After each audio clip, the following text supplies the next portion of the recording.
at WAKR. Well, you've heard us talking about the story pertaining to the movie Rust out in New Mexico. Alec Baldwin pulls the gun, practicing a cross draw, shoots, and the artistic director takes a shot and dies. Another director is still in the hospital after being shot in the shoulder from a prop gun. And since this happened late last week, many of us have been saying, how in the world can this happen on the set of a movie? Kind enough to join us this morning, film study professor and a guy who's been in the acting profession most of his life, Joe Fortunato, with us here on 93.5, 1590 WAKR. And Joe, why don't I start right there? How in the world can this happen, a loaded gun on a set of a movie? Well, good morning, Ray, and sorry we're talking under these kinds of circumstances because this is indeed a tragedy. It's a fair question, more than fair question, and it's a question that the entire industry is asking this last week. How could this happen?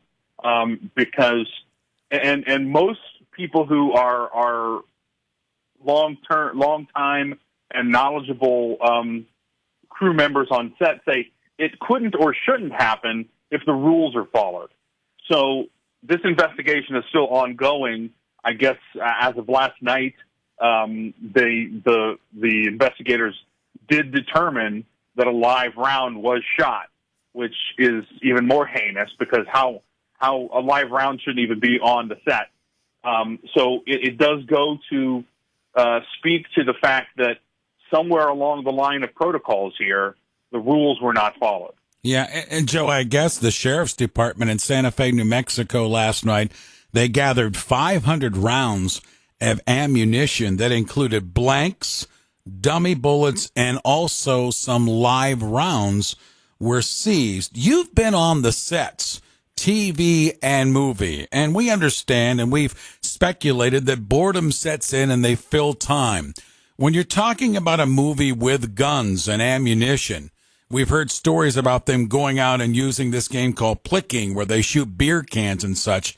Have you seen the rules stretched from time to time in regards to movie sets and the boredom setting in and some of the antics that may go on? I have not personally seen anything like that. The vast majority of people that are hired for these positions, and when I say these positions, the person responsible for handling firearms on a set is generally the armorer, it's hard to say, and the prop master. Occasionally the assistant director, as was the case in this particular instance. Apparently it was the assistant director that handed the gun to Alec Baldwin and said it was a cold gun.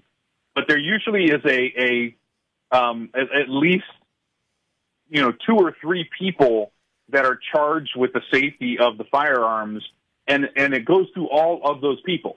So, for example, the prop master or the armorer may hand the gun to the prop master and show him or her that it has been loaded properly with a blank or a dummy, or in some cases that it's not loaded at all.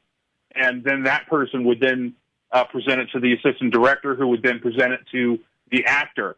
The actor has the right, and his protocol should check to make sure that the gun has been loaded safely as well. That is a little bit of consternation in this case, where some are accusing Alec Baldwin of just accepting the gun and not checking it. It's not necessarily, in my opinion, his responsibility to do that, but it's more his right to do that, which it appears that he may not have done that in this case. Joe Fortunato is with us, film study professor, getting into this situation on the movie set of Rust out in New Mexico. The attorney general in New Mexico say charges may come. And Joe, it looks like a lot of balls were dropped in this regards. One, fully inspecting the gun.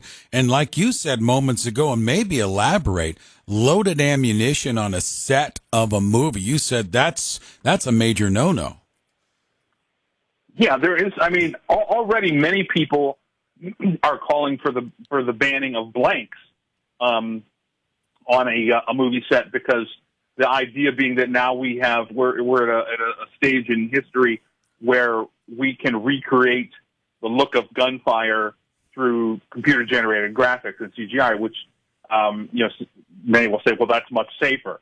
The counter argument to that is that it can be more expensive. So lower budget films or independent films might be at a disadvantage in terms of having the budget to spend on those post-production techniques. And the other counter argument for using the blanks is that they still present the most effective look of a real gun firing. They give a muzzle flare. They give a recoil so that the actor can react, and of course a loud noise. So there are still plenty of advocates in the industry that say, look, if you do this safely, it can be done safely at all times. And so it's still an ongoing debate. Obviously, this tragedy is going to bring about much discussion in it. I think the core of the discussion moving forward will be a little bit more about the protocols and procedures and how they're being followed or not followed in this case. Joe, let me ask you this. What about the economics of the profession right now? Maybe the role, maybe it did not, but I also read that there was several crew members, I should say, that kind of walked off the set the morning that this happened because of contracts and because of money demands. And we've heard about the possibility of a slowdown in work in the movie TV industry. They didn't have a lot of camera people on the set. Maybe that played a role as far as inspecting the gun as well. Have you heard any of that? I have not heard any of that. I don't want to speculate on that. I'll leave that up to the investigators. Mm-hmm. It's certainly a possibility. And there has been stories that this particular armorer on the set was not qualified, and that they had only done one previous job before, and there was some talk about them not doing a proper job in the job before. So it is very possible that not necessarily because people walking off set, but because people were being hired to jobs that they were not qualified for because they were cheaper or non-union. That is definitely something to look into. That's a great point. Joe Fortunato with us again, film study professor. Finally, Joe, going forward, an incident like this, how will this change maybe going forward the movie sets and the props and such of props like guns and other violent things on the movie sets? Do you expect some big changes after this tragedy? Well, there's already some actors and industry veterans who are pushing for a ban on live rounds on a movie set. Now, there's the problem, or I shouldn't say the problem with that, but the question on that becomes how do you define a live round?